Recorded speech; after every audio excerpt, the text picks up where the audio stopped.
오늘 우리에게 주신 하나님의 말씀은 신약성경 마태복음 19장 27절부터 30절까지 말씀입니다. 신약성경 마태복음 19장 27절부터 30절까지 말씀입니다. 우리 다 같이 자리에서 일어나셔서 우리 하나님을 경외하는 마음으로 한 목소리로 같이 봉독해 올립니다. 이에 베드로가 대답하여 이르되 보소서 우리가 모든 것을 버리고 주를 따라 싸운데 그런즉 우리가 무엇을 얻으리이까? 예수께서 이르시되 내가 진실로 너희에게 이르노니 세상이 새롭게 되어 인자가 자기 영광의 보좌에 앉을 때에 나를 따르는 너희도 12보좌에 앉아 이스라엘 12지파를 심판하리라. 또 내 이름을 위하여 집이나 형제나 자매나 부모나 자식이나 전토를 벌인 자마다 여러 배를 받고 또 영생을 상속하리라. 그러나 먼저 된 자로서 나중되고 나중된 자로서 먼저 될 자가 많으니라. 아멘. 자리에 앉으셔도 됩니다. 우리 호산나 찬양대에서 찬양으로 하나님께 영광 올려 드리겠습니다.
하나님께 영광의 박수 올려드립니다.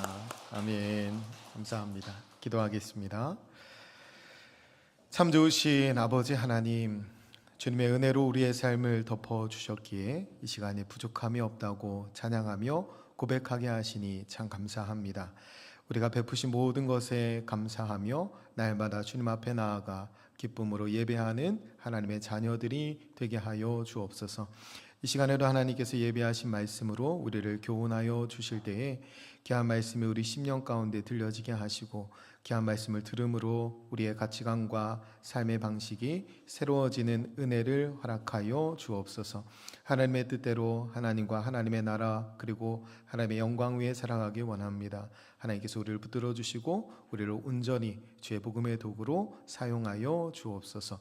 오늘도 하나님께서 우리 가운데 친히 말씀해 주실 것을 믿으며 살아계신 예수님의 이름으로 기도드립니다. 아멘. 오늘은 추수감사 주일입니다. 우리가 가장 풍성한 계절에 하나님 앞에 예배하고 있는데요. 우리가 이제 추수감사 주일의 유래는 이제 미국에서 넘어온 거죠. 그래서 11월 셋째 주가 추수감사 주일로 지키고 있는데, 사실 의미를 찾는다면 구약에 있는 수장절, 초막절에서 유래를 찾아야 맞습니다. 이스라엘 백성들이 지금과 같이 우리와 같이 풍성한 수확을 거둬들였을 때에 도리어 광야에 나가서 초막을 짓고 7일 동안 살았어요. 왜 그렇게 살았냐면 그들을 출애굽하여 구원해 주신 하나님의 은혜를 기억하기 위함이고, 또 손에 가득 거둬들일 때, 풍성한 수확을 거둬들일 때 우리가 살 곳은 이곳이 아니라 하나님의 나라입니다 라는 고백을 하기 위해서 도리어 광야에 초막을 짓고 아브라함에게 주셨던 그 하늘을 바라보라 하셨던 하나님의 약속을 기억하기 위해서 초막절, 그 수장절을 지켰습니다. 그래서 우리도 그 유래에 따라서 지키는 것이 더 맞겠다라고 생각해요. 그래서 내년부터는 추석 다음 주에 할까 생각 중입니다. 추석이 제일 풍성하잖아요. 사실 우리가 가장 풍성할 때 하나님, 우리 소망이, 우리의 감사 이유가 여기에 있지 않습니다. 하나님께 있습니다. 하나님 나라에 있습니다. 이 고백을 하는 거예요. 우리에게 베풀어 주신 구원의 역사 때문에, 또 우리에게 주신 하늘의 소망 때문에 감사하는 것입니다. 그래서 오늘 우리가 감사하는 것은 생명으로 감사해야 되고, 생명으로 기뻐해야 되고, 생명으로 예배해야 됩니다. 비단 추수감사 주일뿐만 아니라 모든 주일이 그래요. 모든 주일 우리는 생명으로 주님 앞에 나와 감사해야 합니다. 그래서 우리는 천국의 소망을 둔 사람처럼 살아가야 돼요. 이 땅이 전부인 것처럼 살아가면 안 되고 하나님 나라의 상속자들처럼 살아가셔야 돼요. 우리가 하나님 나라의 상속자라는 것은 조금 더 여유 있어지고, 조금 더 넉넉해지고, 조금 더 따뜻한 삶을 살 수 있게 되는 것입니다. 우리가 이 땅의 삶이 전부인 것처럼 살아가면 아득바득 살아가게 돼요. 그런데 우리가 하나님 나라를 바라보면 이 땅에서 조금 더 여유 있는 삶을 살게 됩니다. 오늘 본문 바로 앞에는 부자 청년이 등장하는데, 이 부자 청년은 이 땅이 전부인 줄 알고 살았던 사람이에요. 그래서 네가 가지고 있는 소유 다 팔아서 가난한 자에게 주라, 그리고 나를 따르라, 예수님이 그렇게 말씀하셨더니 근심하면서 떠나갑니다. 그 근심하며 떠나가는 부자 청년을 보면서 이 베드로가 묻는 거예요. 베드로가 생각할 때는 지금 저렇게 포기하고 도망가는 부자 청년보다는 자기가 좀 더 낫잖아요. 자기는 지금 배를 버려두고 주님을 또 가장 먼저 따라왔고, 그렇기 때문에 베드로가 예수님께 질문하는 거예요. 그러니까 이 베드로의 사실 마음속에는 어떤 마음이 있냐면 비교의식과 보상심리가 있습니다. 보상심리 안에 공로주의도 있고 율법주의도 있어요. 이거 하나님께서 가장 경계하신 건데 베드로가 여전히 이거 가지고 있어요.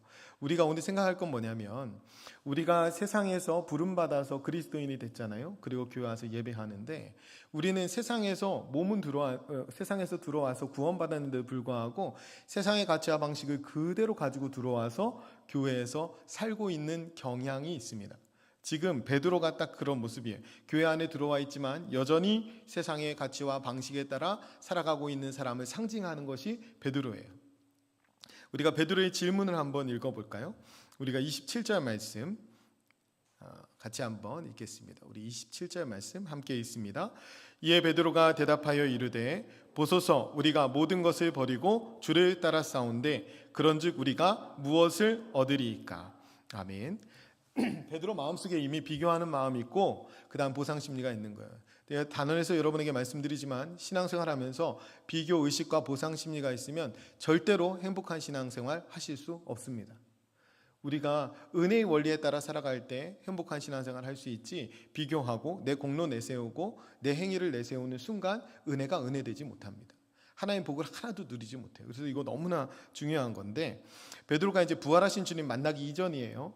베드로가 이 말을 했을 때 베드로의 말 속에는 그런 의미가 있는 거예요. 하나님, 제가 누구보다도 먼저, 누구보다도 많이 그렇게 했는데 하나님 나에게 얼마나 많이 보상해 주시겠습니까? 이 질문이에요. 그래서 이런 베드로의 질문에 예수님이 비유로 시작하신 말씀이 포도원 주인의 비유입니다. 이 뒤에 이제 20장에 이어지죠. 포도원 이야기를 여러분 잘 아실 텐데, 포도원 주인이 이제 일꾼을 부르러 인력시장에 나갑니다. 가서 이른 아침에 제일 먼저 일꾼을 불러와요. 내가 너희에게 한 데나리온을 주겠다라고 약속하죠. 그래서 이 일을 시킵니다. 주인이 또 나가봤더니 9시가 됐는데 아직도 이 일자리를 못 구한 사람들이 있는 거예요. 그래서 그 사람들도 데려다가 내 포도원에서 일하라, 내가 상당하게 주겠다, 이렇게 약속합니다. 정오에 또 나가봤더니 또 사람이 있는 거예요. 오후 3시에 나가봤더니 또 사람이 있는 겁니다. 그래서 볼 때마다 내 포도원에 와서 일하라, 이렇게 합니다. 근데 마지막으로 오후 5시에 갔는데 또 있는 거예요. 그래서 그 사람을 와서 일하라고 합니다. 그리고 나서 날이 저물어. 근데 표현을 보면 딱 6시예요. 6시, 1시간 지난 거죠. 1시간 지난 다음에 이제 품삯을 주기 시작해요, 주인이. 누구부터 주냐면 제일 늦게 온 사람부터 줍니다. 그러니까 제일 먼저 온 사람이 기대할 수밖에 없어요. 제일 늦게 온 사람을 주인이 얼마를 주냐면 한 데나리온을 줍니다. 그러고 났더니 어떻게 돼요? 그 맨 끝에 온 사람만 그렇게 준 게 아니라 맨 끝에부터 이제 한 데나리온을 쭉 나눠준 거예요. 그러니까 제일 먼저 온 사람이 원망하고 불평합니다. 그게 이제 마태복음 20장 10절부터 12절까지에 나와 있는데, 10절에 이렇게 시작하잖아요. 먼저 온 자들이 와서 더 받을 줄 알았더니, 요게 베드로의 마음이에요. 먼저 와서 더 받을 줄 알았던 마음, 그 베드로의 마음이에요. 그들도 한 데나리온씩 받은지라. 받은 후 집주인은 원망하여 이르되, 나중 온 이 사람들은 1시간밖에 일하지 아니하였거늘 그들을 종일 수고하며 더위를 견딘 우리와 같게 하였나이까. 여러분 보세요. 먼저 온 사람들이 원망한 이유가 뭡니까? 포도원 주인이 약속을 어겼나요? 포도원 주인이 먼저 온 사람들을 부당하게 대했나요? 아니에요. 가련하고 불쌍한 사람들에게 포도원 주인이 은혜와 자비를 베풀었기 때문에 그래요. 그것 때문에 열받은 거예요. 포도원 주인이 이 사람에게 약속을 어긴 바가 없습니다. 한 데나리온 주기로 했어요. 이 사람은 부당한 대우를 전혀 받지 않았습니다. 그런데 이 사람이 왜 화가 나냐면 세상 상식에 어긋난다는 거예요. 세상 상식은 좀 더 많이 일한 사람이 많이 받고 적게 일한 사람이 적게 받고, 이게 세상의 능력주의 아닙니까? 이게 공로주의예요. 그러니까 더 수고한 사람이 더 많은 보상을 받고 덜 수고한 사람이 덜 받고, 이게 세상의 원리입니다. 이거에 안 맞다는 거예요, 지금. 그래서 먼저 온 사람이 의의를 제기하고 원망하는 겁니다. 여러분, 이 사고방식이 천국에 전혀 어울리지 않는다는 것을 여러분 오늘 깨달으셔야 돼요. 더 많이 일하면 더 받고 덜 하면 덜 받고, 일찍 오면 많이 받고 늦게 오면 덜 받고, 이 가치가 하나님 나라에는 절대 어울리지 않는다는 사실을 우리가 오늘 깨달아야 합니다. 여러분, 이 사고방식을 교회 안으로 가지고 들어오시면 안 돼요. 당연한 것으로 이런 것들이 교회 안에서 받아들여지면 안 됩니다. 우리는 은혜와 자비의 원리가 당연해야지 세상의 원리가 당연한 사람들이 되면 안 돼요. 세상의 원리가 교회 안으로 들어오면 은혜가 은혜되지 못합니다.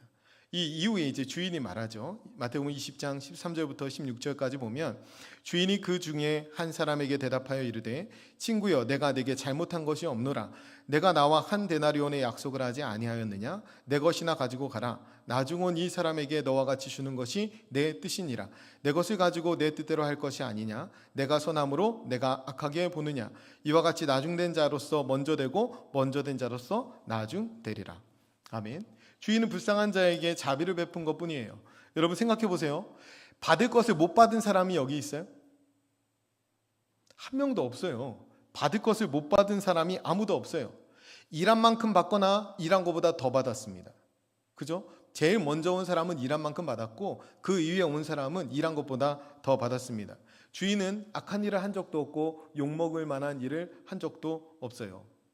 여러분, 여기를 우리가 주목해서 봐야 되는데, 우리가 세상 가치에 붙들려서 살게 되면 하나님의 은혜와 자비가 악하게 보입니다. 하나님의 은혜와 자비를 이해하지 못해요. 받아들이지 못해요. 그러니까 하나님의 은혜와 자비를 전혀 깨닫지 못하고 누리지도 못해요. 우리가 감사하지 못하는 것은 우리의 부족과 결핍 때문에 그런 게 아니에요. 우리가 감사하지 못하는 것은 하나님의 은혜의 원리에 따라 살아가고 있지 못하기 때문에 그렇습니다. 여러분, 제일 처음에 온 사람, 이거 천국 들어가는 비유거든요. 여러분은 몇 번째로 천국 들어가는 사람 같으세요? 여러분, 이거 사실은 제일 처음 이른 아침은 족장시대의 사람들 말하는 거고, 그 다음에 예수님의 제자들, 그 다음에 초대교회, 그 다음에 우리예요. 우리는 오후 5시에 들어간 사람들이에요. 우리가 천국 갔는데 너희는 저 끝에 앉아 이러면 기분 좋겠어요? 여러분, 하나님이 모든 이에게 주시는 의인이 차별이 없다 그랬어요. 그 이야기를 지금 하고 있는 겁니다. 우리가 은혜로 구원받은 것이 얼마나 큰 축복인지를 깨달아 알아야 돼요. 그런데 지금 베드로는 예수님을 따르면서도 이 세상의 가치와 방식을 전혀 버리지 못했어요. 세상적인 가치와 방식에 따라서 비교 의식과 보상 심리가 여전히 있습니다. 그런 베드로에게 예수님께서 하나님 나라의 보상 체계는 세상과 완전히 다름을 오늘 가르쳐 주시는 거예요. 그 말씀의 핵심이 먼저 된 자로서 나중되고 나중된 자로서 먼저 된다. 이 말씀이 오늘 우리가 읽은 본문 끝에도 있지만 포도원 주인의 비유 맨 마지막에도 같은 말씀이 반복됩니다. 베드로가 와서 주님께 한 질문은 이거예요. 주님, 우리가 가장 많이 헌신했는데 주님, 나에게 어떤 보상을 주시겠습니까? 이게 베드로의 질문이었어요. 베드로의 이 질문 속에는 결국에는 수고와 헌신이 내 왕국을 위해서 한 것이지 하나님 나라를 위해서 한 것이 아닙니다. 이거 실토하고 있는 거예요. 내가 이렇게 많이 포기하고 했는데 하나님, 내 왕국을 위해서 뭘 좀 더 주시겠습니까? 이 질문을 하는 것이죠. 우리가 이 비교의식과 보상 심리를 버리지 않으면, 다시 말씀드리지만, 행복한 신앙생활은 불가능합니다. 우리가 이 비교의식과 보상 심리, 공로주의가 율법주의를 버리지 못하면 은혜가 은혜되지 못해요. 은혜를 누리지 못합니다. 이 너무나 중요한 거예요. 우리는 교회 안에서 수고하고 봉사하고 헌신하면서 그것이 하나님 나라를 위한 일이 아니라 나 자신을 위해 일할 때가 많이 있습니다. 저도 그래요. 그런 것들을 조심해야 됩니다. 자기 자신의 능력과 탁월함을 증명하기 위해서 우리가 봉사하게 되는 경우가 많이 있어요. 그렇게 우리가 하고 있다면 세상을 그냥 끌고 들어와서 교회로 들어온 거예요. 그것이 교회의 세속화입니다. 우리는 은혜가 은혜되게 해야 되는데 내 공로를 내세우고 내 행위를 내세우기 시작했다면 우리가 하나님의 은혜를 은혜되지 못하게 만들고 있는 거예요. 우리가 조금 더 남보다 헌신했다고, 조금 더 남보다 하나님 앞에 수고했다고 해서 그것에 상응하는 보상이나 대가를 요구한다면 그것은 하나님 나라에서 꼴찌로 전락하는 길입니다. 오늘 말씀의 결론을 편하게 말씀드리면 1등이 꼴찌 되고 꼴찌가 1등 된다는 거예요. 우리가 하나님의 은혜의 원리를 누리지 못하면 1등인 줄 알았던 자가 꼴찌로 전락할 수도 있습니다. 여러분, 주님을 먼저 알고 주님을 위해서 더 많이 수고하고 헌신했다면 그 자체가 상인 거예요. 우리가 주님을 위해 살았던 시간보다 더 영광스러운 시간이 있어요? 여러분, 그 시간을 가지고 하나님 앞에 갑니다. 그러니까 우리는 남보다 더 먼저, 남보다 더 많이 수고하고 헌신할 수 있었던 그 자체가 상이라는 사실을 잊지 말아야 돼요. 그것으로 즐거워하고 기뻐할 수 있어야 됩니다. 그래서 우리는 늘 뭐라고 해야 되냐면 나 같은 게 뭐라고 그렇게 생각해요. 나 같은 죄인 살리신 그 찬양 좋아하시죠? 하나님의 은혜로 이 쓸데없는 자 왜 구속해 주는지 난 알 수 없도다. 이 두 찬양을 부르면서 늘 나 같은 게 뭐라고 따라해 보세요. 나 같은 게 뭐라고. 옆 사람 보고 여러분 너 같은 게 뭐라고 이러시면 안 돼요. 나 같은 게 뭐라고 한번 해보세요. 시작. 나 같은 게 뭐라고. 네, 아주 중요합니다. 여러분, 우리가 먼저 부름받고 먼저 수고하고 먼저 헌신했다고 해서 우리의 마음을 높은 곳에 두면 안 됩니다. 여러분, 우리가 수고하고 헌신하고 또 우리가 주님을 위해 눈물을 흘리고 아픔을 겪었다면 그 자체로 명예로운 거예요. 그 자체로 영광스러운 겁니다. 그 자체로 자랑스러운 거예요. 그 자체로 기뻐하고 즐거워할 수 있어야 합니다. 우리가 사도행전 새벽에 묵상 중인데 사도행전 5장에 보면 40절부터 이런 말씀이 있어요. 그들이 옳게 여겨 사도들을 불러들여 채찍질하며 예수의 이름으로 말하는 것을 금하고 놓으니 사도들은 그 이름을 위하여 능욕받는 일에 합당한 자로 여기심을 기뻐하면서 공회 앞을 떠나니라. 그들이 날마다 성전에 있든지 집에 있든지 예수는 그리스도라고 가르치기와 전도하기를 그치지 아니하니라. 아멘. 사도들이 기뻐한 거 뭐예요? 채찍질 맞기에 딱 적당한 사람이라는 걸 기뻐했다는 거예요. 하나님이 나를 그 채찍질 맞으면서 그럼에도 불구하고 복음 전하는 그 사람으로 합당하게 여겨주신 것 그 자체로 기뻐했다는 거예요. 채찍질 맞았으니까 하나님이 나에게 보상해 주시겠지 이런 생각을 한 게 아니라 나가서 또 복음 전하면 어떻게 됩니까? 또 맞을 거 아니에요. 그런데 뭘 기뻐한 거예요? 나 같은 사람을 복음 전하는 도구로 사용해 주신다는 그 사실 때문에 기뻐하며 즐거워하며 기도하고 복음 전하고 가르치기를 쉬지 않았다라는 거예요. 우리가 하나님께 붙들려 있고 하나님의 은혜에 합당한 삶을 살아가는 것 그 자체로 기뻐하고 만족할 수 있어야 합니다. 정말 사랑하는 사람을 위해 하는 수고와 헌신을 고생이라고 생각하지 않아요. 도리어 그 고생이라고 합니까? 정말 사랑해서 하면 그 영광이고 기쁨이고 즐거움이라고 합니다. 영광이고 기쁨이고 즐거움인데 거기에 보상을 바라는 건 이상한 일이죠. 정말 사랑하면 고생이라고 생각하지 않아요. 남편이나 아내가 서로에게 이런 말 하나요? 내가 당신 때문에 얼마나 고생한 줄 알아?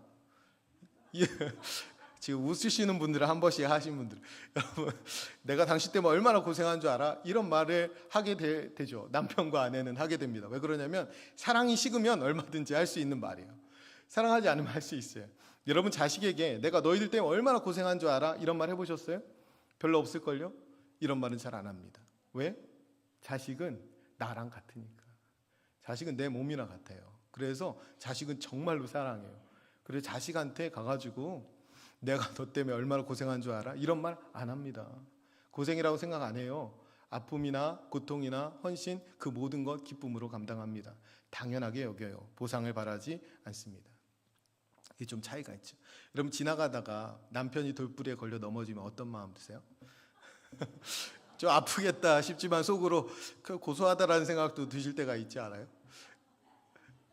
사랑이 식어서 그래요. 여러분 가다가 자녀가 돌불에 걸려 넘어지면 어떻습니까?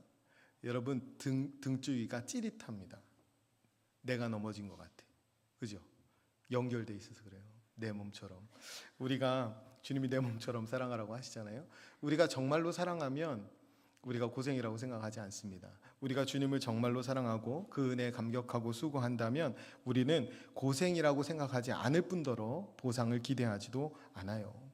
그러니까 우리가 비교의식과 이 보상심리를 버려야 주님을 제대로 사랑할 수 있는 거예요. 그게 올라오잖아요. 그럼 우리는 주님을 제대로 사랑하는 게 아니에요. 그 남편 넘어질 때 그 마음으로 내가 정말 사랑하는지 아닌지 아는 것처럼 우리가 하나님 앞에 헌신하면서 내 안에 계속 그 본전 생각나고 내 안에 계속 서운한 마음 들고 그럼 내 사랑이 문제가 생긴 거예요. 우리가 하나님을 정말 사랑한다면 그런 것이 들어올 틈이 없습니다. 그래서 하나님 나라를 보여줘야 하는 하나님 나라의 가치와 방식을 보여줘야 하는 이 교회 안에는 어떠한 경쟁도 있어서는 안 돼요. 교회는 경쟁하는 곳이 아닙니다. 여러분 베데스다 이야기 잘 아시잖아요. 베데스다의 뜻은 자비의 집이라는 뜻이에요. 베데스다 자비의 집이 되어야 되는데 거기가 자비의 집이 되기는커녕 도리어 무자비한 공간이 됐어요. 왜 그러냐면 물이 동한 다음에 제일 먼저 뛰어드는 사람이 병이 낫는다. 그러고 나니까 그날부터 이제 싸움이 시작되는 거예요. 제일 가까운 자리. 기울이기만 하면 똑 떨어지는 자리 가지고 싸우지 않았겠습니까? 그러니까 하루가 멀다 하고 경쟁하고 싸움이 일어나는 곳. 거기가 어떻게 자비의 집이에요? 무자비한 집이지. 그때 병자에게 주님 뭐라고 말씀하십니까? 내 자리를 들고 걸어가라. 내 자리를 들고 일어나서 걸어가라. 뭐예요? 뛸 준비를 하고 있었는데 빨리 들어가려고 걸어가라고 하시죠. 자리를 확보하고 있었는데 이 자리 걷어내라는 거예요. 경쟁의 자리에서 나오라는 겁니다. 교회는 경쟁하는 건 아니에요. 여러분 경쟁이 들어오면 교회는 교회되지 못합니다. 교회는 자비의 집이 되지 못해요. 여러분 세상은 경쟁하는 곳입니다. 세상은 승자가 다 독식하는 거예요. 약육강식, 약하면 잡아먹히는 곳, 그곳이 세상입니다. 우리가 그런 경쟁 사회에, 경쟁 세상에 익숙하다 보니까 그 가치를 교회 안에서 똑같이 적용하고 살아가는 거예요. 조심해야 됩니다. 세상은 그냥 경쟁하면서 살아요. 우리가 지난주에 수학능력 시험 있었지만 우리 아이들이 12년 동안 공부하면서 경쟁하고 그 하루에 다 판단받는 거 아닙니까? 결정나는 거 아니에요? 얼마나 힘듭니까? 얼마나 어려워요. 우리가 이거 자연스럽고 당연한 것으로 받아들이는 거 그 문제입니다. 그런데 그것만 경쟁이냐? 여러분 전쟁도 계속 일어나고 있잖아요. 전쟁도 결국엔 경쟁 아닙니까? 더 많은 땅 가지려고, 더 많은 돈 가지려고, 더 많은 자원 가지려고 전쟁하는 거 아니에요? 그러니까 세상은 결국에는 경쟁으로 돌아갑니다. 얼마 전에 굉장히 인기 있었던 프로가 있는데 흑백 요리사라는 프로 있어요. 보셨어요? 이거 찾아보니까 부제가 있더라고요. 요리 계급 전쟁. 흑수저 셰프, 스타 셰프. 이거 그러니까 정말 유명한 요리사와 이름 없는 좀 실력 있는 요리사와 경쟁을 하는 거예요. 공정하게. 그래서 1등이 다 갖는 거죠. 3억을. 승자 독식. 여러분. 그래서 이 공정한 경쟁을 어떻게 하냐면 심사위원들이 그런 거 하더라고요. 백종원 씨하고 안성재 씨라는 분이 블라인드 심사, 그러니까 눈을 가리고 이렇게 먹어보는 심사하더라고요. 이것이 왜 인기가 있었냐면 오늘날의 젊은이들, 특히 오늘날의 세상은 경쟁을 어쩔 수 없이 다 받아들일 수밖에 없는 시대를 살아요. 그래서 경쟁은 어쩔 수 없는데 공정이라도 했으면 좋겠는 거예요. 공정하기라도. 그런데 현실에서는 그런 공정한 경쟁의 장을 발견하기가 쉽지 않습니다. 여러분 창세기에도 이 요리 경쟁 하나 나와요. 별미 경쟁. 이삭이 맛있는 것 좀 만들어 와라 그러죠. 그래서 야곱과 에서가 맛있는 거 만들어 가지 않습니까? 그때 나이가 들어서 이삭이 눈이 앞이 안 보여요. 그래서 본의 아니게 블라인드 심사를 하는 거죠. 사실상 블라인드 심사예요. 원래는 이게 블라인드 심사가 안 되는 게 뭐냐면 금수저처럼 태어난 사람이 에서예요. 날 때부터 잘나고, 날 때부터 남성스럽고, 날 때부터 장자였고, 아버지의 모든 사랑을 독차지했어요. 그 흑수저처럼 태어난 게 야곱 아닙니까? 날 때부터 여자아이처럼 태어났고 엄마 품에만 있었어요. 그러니까 이 경쟁에서 늘 아버지는 이 장난만 먼저 생각하는 거예요. 블라인드 테스트가 아니었으면 야곱이 못 이겼을 거예요. 그런데 어쨌든 야곱이 이기고 그것도 역시 승자 독식, 야곱이 모든 축복을 다 가져갑니다. 그 경쟁으로 인해서 엄청난 갈등과 아픔이 이 가정에 일어나게 돼요. 하나님께서는 이것을 어떻게 해결하시냐면 야곱에게 하나님이 큰 은혜를 주십니다. 물론 라반의 집에서 고생도 하지만 그래서 큰 은혜를 받고 돌아오죠. 그런데 돌아와서 만나는 에서가 어땠어요? 더 큰 은혜를 받았어요. 하나님께. 둘 다 큰 은혜를 받고 나니까 어떻게 됐어요? 형이 다 이해해줬어요. 부둥켜 안고 회복했습니다. 하나님은 그렇게 두 형제를 화해하는 자리로 이끌어 가십니다. 세상 사람들은 경쟁에서 이겨서 내가 다 갖기를 원해요. 그런데 하나님은 그 경쟁하지 말라는 거예요. 승패 없이 모두가 화평을 누리며 살라라는 거죠. 적어도 교회에서는 그것을 이루어야 한다는 거예요. 세상에서 그것으로 상처받은 사람이 교회에 와서는 그것으로 회복되고 치유받을 수 있어야 된다는 거예요. 그러니까 교회는 먼저 된 자가 나중돼도 괜찮고 나중된 자가 먼저 돼도 괜찮은 곳이 되어야 합니다. 약한 사람이 교회 안에 들어왔다면 더 이상 약해지지 말아야 되고 강한 사람이 교회 안에 들어왔다면 더 이상 강해지지 말아야 돼요. 그런 교회를 우리가 만들어 가야 합니다. 그래서 우리는 맛있는 음식을 두고 심사하기보다 맛있는 음식을 두고 나눠 먹는 걸 기뻐해야 돼요. 우리가 많이 있는 사람이 많이 가져오고 적게 있는 사람이 적게 가져와서 함께 공평하게 나눠 먹는 것. 하나님이 그것을 천국이라고 비유하셨습니다. 우리가 오늘 그것을 경험하는 추수감사 주일이기도 합니다. 하나님 나라를 보여주는 교회 안에는 경쟁이 있어서는 안 돼요. 교회는 경쟁을 통해서 자기의 잘남이나 자기의 탁월함이나 자기의 훌륭함을 증명하는 곳 아닙니다. 여러분 우리가 하는 증명은 뭐예요? 우리는 증인으로 살 때 뭐 증명하며 사십니까? 예수 그리스도의 증인됨을 증명합니다. 우리가 예수 그리스도의 은혜로 구원받았음을 증명해요. 나는 죄인이고 나는 원수고 나는 약한데 하나님의 은혜가 한량 없어서 구원받았음을 세상 가운데 증거합니다. 그러니까 우리의 잘남이나 탁월함은 아무 의미가 없어요. 우리는 하나님의 그 다음 없는 사랑과 하나님이 감히 우리가 받을 수 없는 은혜를 주셨다는 사실, 그것을 증명하면서 살아가는 겁니다. 우리 모두는 무자격자예요. 무자격자. 여기에 자격이 있어서 들어와 앉아있는 사람은 하나도 없어요. 다 하나님이 은혜 주셨기 때문에 예수 그리스도의 십자가의 공로로 이 자리에 있는 것입니다. 우리는 다 하나님 앞에 무익합니다. 우리가 뭐가 하나님 앞에 이로워요? 우리는 늘 들쭉날쭉하고 늘 변화무쌍하고 늘 죄를 반복하는데 하나님 앞에 유익할 것이 또 무엇입니까? 그러나 하나님이 우리를 통해서 일하시기를 기뻐하시고 우리를 통해서 하나님 나라를 이루시는 것이 하나님의 뜻입니다. 얼마나 감사하네. 그럼 우리가 무익한 자이고 우리가 하나님 앞에 무자격자이라는 사실을 꼭 기억해야 돼요. 우리가 죄인인데, 죄덩어리인데 하나님께서 용납해 주셔서 다 여기에 있는 거예요. 그런 사람들이 어떻게 경쟁할 수 있어요? 그런 사람들 안에 모여 있는데 여기 어떻게 경쟁의 가치가 자리 잡을 수 있습니까? 여기에 어떻게 비교하고 어떻게 보상을 바라는 마음이 들어올 수 있어요? 여러분, 거룩한 것으로도 경쟁하지 말아야 합니다. 여러분, 기도 경쟁을 하지 마시고, 찬양을 더 잘 부르는 경쟁을 하지 마시고, 헌금을 더 많이 내는 경쟁을 하지 마시고, 봉사를 더 많이 하는 경쟁을 하지 마세요. 저 사람보다 더 오래 기도해야지 이렇게 앉아 있지 마세요. 그렇게 하지 마세요. 여러분, 그런 시간보다 내가 하나님 앞에 골방에 앉아서 하나님과 깊이 기도하는 시간을 늘려가십시오. 여러분, 사람들 앞에서 많은 사람들이 지켜보는 길가 어귀에서 기도했던 사람들, 그 서기관과 바리새인들 아닙니까? 우리가 사람 앞에서 오래 기도하는 거 큰 의미 없습니다. 여러분, 너무 찬양을 잘하려고 하실 필요도 없어요.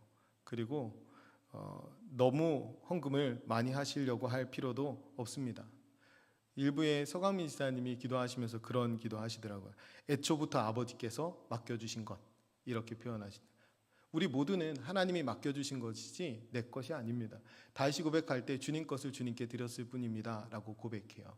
여러분, 그러니까 많이 드릴 수 있는 사람은 하나님이 많이 맡겨주신 사람이고, 적게 드리는 사람은 하나님이 적게 맡겨주신 사람입니다. 그것으로 비교할 이유가 뭐가 있어요? 여러분, 많이 된 사람은 앞에 앉고 조금 낸 사람은 뒤에 앉으라고 하잖아요. 지옥됩니다, 교회가.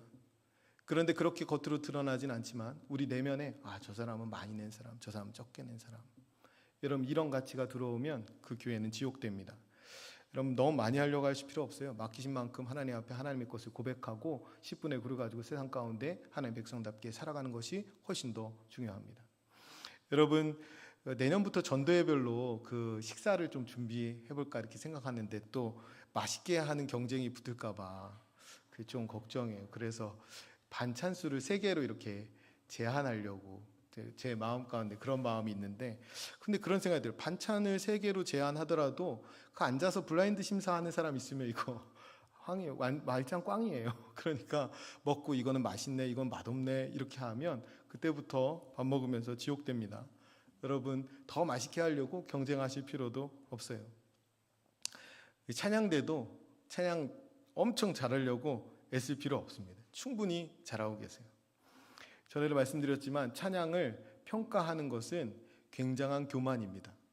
여러분, 찬양 누구 들으라고 하시는 건가요?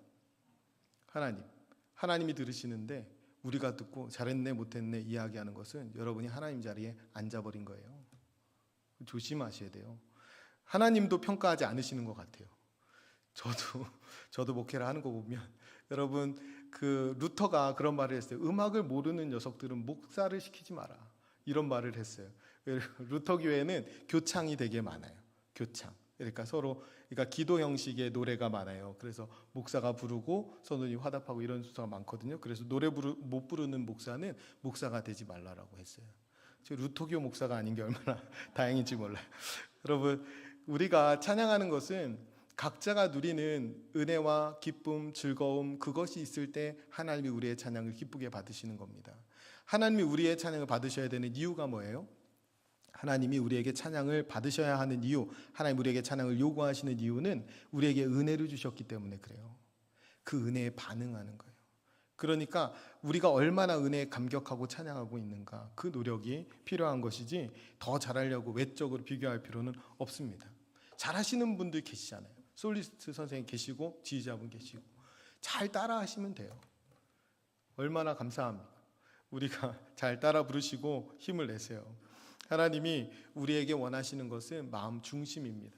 마음 중심으로 늘 은혜에 충만하셔서 하나님 앞에 찬양하는 것, 하나님 앞에 봉사하는 것, 하나님 앞에 헌금하는 것, 그것이 중요한 거예요. 사랑으로 경쟁하는 것은 괜찮습니다. 남을 위해서 내가 좀 더 약해지고, 내가 좀 더 낮아지고, 내가 좀 더 사라져지고, 내가 좀 더 밑으로 내려가고, 이런 일들은 얼마든지 해야 돼요. 나뭇가지를 보세요. 나뭇가지 중에 밑가지 중에 얇은 가지가 있어요. 나무의 밑가지는 다 두꺼워요. 그래야 위에 가지들이 사는 거예요. 우리가 오래되고 고목이 될수록 더 밑으로 내려가서 섬기는 노력들을 해야 됩니다. 그것이 사랑하는 공동체의 특징이에요.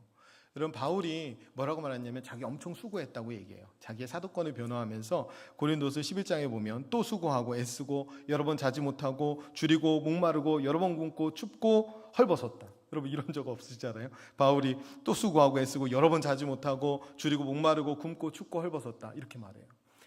굉장히 애쓰고 수고했다는 거예요. 그러면서 바울이 하는 말이 뭐냐면 그랬더니 내가 약한 사람 보고 약해지고 실족한 사람 보고 애가 타더라. 그래서 내가 약한 것을 자랑한다. 이렇게 말해요. 우리가 교회 안에서 자랑할 수 있는 것은 뭐냐면 약한 누군가를 위해서 내가 더 약해지고 실족한 누군가를 보면서 내가 애가 타서 더 기도하고 더 사랑하기 위해서 내가 기꺼이 헌신하고 내 것을 포기하는 그런 것들을 자랑할 만하다는 거예요. 우리가 그 마음들을 회복해야 됩니다. 우리가 참된 주님의 제자요, 참된 주님의 자녀들이라면 우리가 주를 위해 뭔가를 포기해놓고 보상을 요구한다는 건 가당치 않아요. 우리는 우리의 소유를 버리고 주님을 따르는 이유는 뭐냐면 우리가 은혜 받았기 때문에 그래요. 우리가 하나님의 나라를 소유했기 때문에 얼마든지 부러운 것도 두려운 것도 미운 것도 없어서 나누고 베푸는 삶 하나도 어렵지 않은 겁니다. 하나님 나에게 주신 은혜가 너무 커서 그래서 우리가 할 수 있는 거예요. 절대 고생이라고 생각하지 않죠. 우리 고생이라고 생각하니까 보상을 바라는 건데 오늘 새벽 말씀에 바울을 주님께서 예루살렘으로 다시 보내셨잖아요. 그리고 이제 로마로 보내실 건데 예루살렘 보내셔서 복음 전하고 바울이 어떻게 됐습니까? 엄청 두드려 맞았어요. 그리고 감옥에 다시 갇혔죠. 그 밤에 주님이 오늘 새벽에 묵상 말씀에 나타나서 만나주시죠. 그러면서 곁에 서서 주님께서 이렇게 말씀하십니다. 지금 예루살렘에서 전한 것처럼 로마에서도 전해야 될 거니까 담대하라. 이렇게 말합니다. 그때 바울이 아니 하나님 예루살렘에서도 이렇게 고생시키시더니 또 로마 가서도 날 고생시키시려고 이랬겠어요? 어떻게 했겠어요? 설교를 다시 해야 될 것 같은데 나 같은 게 뭐라고 이렇게 하지 않았겠습니까? 나 같은 게 뭐라고 비방자요 박해자요 폭행자요 죄인 중에 계수였던 내가 뭐라고 이 노년의 늙은 몸을 하나님께서 예루살렘도 감당케 하시고 이제 로마까지 복음 전하게 하시니 이거 내가 어떻게 기뻐하지 않을 수 있었을까? 이렇게 했을 거예요. 그리고 로마로 당당히 나아갑니다. 그럼 기쁨과 감사의 이유는 어디에 있을까요? 기쁨과 감사의 이유는 감옥 아니냐 바뀌냐에 있지 않아요. 그 곁에 하나님이 계시냐 계시지 않느냐에 있어요. 우리가 손에 가득 쥐어진 것 그것이 무엇이든 하나님보다 귀하진 않아요. 그러나 하나님이 계시면 우리는 어떤 상황도 감사할 수 있고 어떤 상황도 담대할 수 있습니다. 그 복을 우리에게 주셨어요. 그럼 결론으로 말씀드릴 텐데 우리 30절 말씀만 한번 같이 읽을까요? 30절 말씀 같이 한번 읽습니다. 그러나 먼저 된 자로서 나중되고 나중된 자로서 먼저 될 자가 많으니라. 아멘. 여러분 포도원에 오후 5시까지 남아있었던 사람은 어떤 사람일 것 같아요? 보통 요즘에도 인력시장 이렇게 열리면 새벽에 열리고 그냥 닫히잖아요. 일할 사람 경해지고 이 사람 왜 오후 5시까지 있었을까요? 늦게 와서일 수도 있죠. 그런 생각이 들었어요. 그러니까 이 사람이 하루 일하지 않으면 처자식이 굶는 사람이 아니었을까? 어떻게든 단 한 시간이라도 일해서 먹을거리를 좀 가져가야 되는 사람이 아니었을까? 그렇기 때문에 1시간 일하라고 해도 가서 일하는 거예요. 처음에 주인이 한 데나리온 주겠다고 약속하지 않았습니다. 1시간이라도 일해서 집으로 가야지 이렇게 생각했을 거예요. 그런데 그 사람에게 주인이 한 데나리온을 주는 거예요. 하루치 일당을 주죠. 하루를 풍족히 먹고도 남을 만한 돈을 준 거예요. 그 주인의 자비와 은혜에 이 사람이 얼마나 감사했겠어요. 이 사람은 자기가 생각지도 못했던 한 데나리온을 받고 그 주인의 자비와 긍휼에 너무나 감사하고 감격했을 겁니다. 그 다음날 포도원에 누가 제일 먼저 나오겠어요? 네, 이 사람이 제일 먼저 나옵니다. 돈을 주든 안 주든 다음 포도원에 이 사람이 제일 먼저 나오는 거예요. 이것이 나중된 자가 먼저 된다는 하나님 나라의 원리입니다. 하나님 나라의 원리는 보상과 비교에 의해 이끌리는 것이 아니라 은혜에 의해 이끌립니다. 하나님 나에게 주신 은혜가 너무 커서 그 큰 은혜를 감당치 못하는 사람들이 기쁨으로 헌신하는 거예요. 기쁨으로 하나님 앞에 먼저 나오는 거예요. 그것 자체가 영광이고 그것 자체가 기쁨이 되는 겁니다. 여러분 손에 가득 쥐어진 것으로 감사할 수 있나요? 우리가 남보다 더 많이 가져야 감사할 수 있나요? 전혀 그렇지 않습니다. 하나님의 은혜 안에 있으면 누구나 감사할 수 있어요. 우리가 하나님께서 우리 모두에게 차별 없이 하나님의 의, 구원, 생명을 베풀어 주셨습니다. 그것 때문에 우리 모두는 하나님 앞에 감사하고 감격할 수 있어요. 우리가 이 은혜의 원리에 따라서 살아가시기를 축원드립니다. 오늘 우리가 찬양한 것처럼 이 은혜의 원리는 그런 거예요. 오직 주의 사랑에 매여 내 영 기뻐 찬양합니다. 오직 주의 임재 안에 갇혀 내 영 기뻐 찬양합니다. 주께서 주신 모든 은혜 나는 말할 수 없네. 내 영혼 즐거이 주 따릅니다. 내 삶 주께 드립니다. 우리가 주님의 사랑에 매여서 그 은혜에 붙들려서 살아가는 거예요. 내 삶 자체를 드릴 수 있는 게 우리에게는 기쁨이요 영광입니다. 우리가 이 기쁨과 영광을 간직하고 하나님 앞에서 은혜에 합당한 삶을 살아가시기 바랍니다. 우리가 그 은혜에 합당한 삶을 살아갈 때 우리의 가정과 교회와 일터에 하나님이 주시는 감사와 감격이 넘치게 될 줄을 믿습니다. 기도하겠습니다. 우리 기도할 때 추수감사주일을 맞아 우리의 소망이 이 땅이 아닌 천국에 있음을 고백하게 해 주옵소서. 생명으로 감사하고 생명으로 소망하며 생명으로 기뻐하는 저희들 되게 해 주옵소서. 세상의 가치와 방식에 따른 잘못된 비교의식과 보상심리에서 벗어나게 하시고 하나님 나라 은혜의 원리에 따라 살아가는 저희들 되게 해 주옵소서. 우리 말씀을 결단하면서 함께 통성으로 기도하겠습니다. 기도합니다. 은혜로우신 아버지 하나님 감사합니다. 하나님 우리가 오직 주님의 사랑에 매여 오직 주님의 임재에 갇혀 하나님 우리 영이 기뻐 찬양하길 원합니다. 하나님 추수감사주일을 맞아 우리의 소망이 이 땅이 아닌 천국에 있음을 고백드리며 저희들 예배합니다. 생명의 말씀 우리에게 주셨는데 하나님 우리가 생명으로 감사하고 생명으로 소망하며 생명으로 기뻐하는 주의 백성들이 되게 하여 주시옵소서. 주께서 주신 한량없는 이 모든 은혜에 이끌려 우리 영혼이 즐거이 주님을 따르기 원합니다. 우리의 삶을 주님께 드리기를 원합니다. 세상의 가치와 방식에 따라 잘못된 비교의식과 보상심리에서 벗어나게 해 주옵소서. 하나님 나라 은혜의 원리에 따라 살아가며 손에 가득 쥐어진 것으로 감사하는 것이 아니라 하나님의 은혜로 감격하고 또 하나님의 은혜로 감사하는 저희 공동체가 되게 하여 주시옵소서. 아버지 저희 교회를 축복하여 주시되 나중된 자가 먼저 돼도 되고 먼저 된 자가 나중돼도 되는 하나님 나라가 온전히 임하여지는 교회가 되게 하여 주시옵소서. 약한 자가 더 이상 약해지지 않고 강한 자가 더 이상 강해지지 않는 참다운 하나님의 나라의 가치가 아버지 우리 교회 안에 실현되게 도와주시고 하나님의 영광만을 드러내며 하나님의 은혜만을 높여드리는 아름다운 교회가 될 수 있도록 주님 축복하여 주시옵소서. 은혜에 이끌려 살아가는 한 심령 한 심령을 하나님께서 아름답게 세워주시고 우리가 세상 가운데 하나님 나라를 보여주며 하나님의 가치와 방식을 세상 가운데 선포하며 나아갈 수 있는 믿음의 교회가 될 수 있도록 주님 도와 주시옵소서. 감사하는 성도 되기 원합니다. 한 주간의 삶 가운데 은혜로 감격하게 하시고 생명으로 감사하게 하시고 하나님이 우리에게 주신 한량없는 은혜와 사랑 때문에 날마다 달려나가며 기쁨으로 헌신하며 나아가는 믿음의 종들이 다 되게 하여 주시옵소서. 은혜로우신 하나님 아버지, 우리 인생에 행하신 하나님의 놀라운 구원의 역사에 감사드립니다.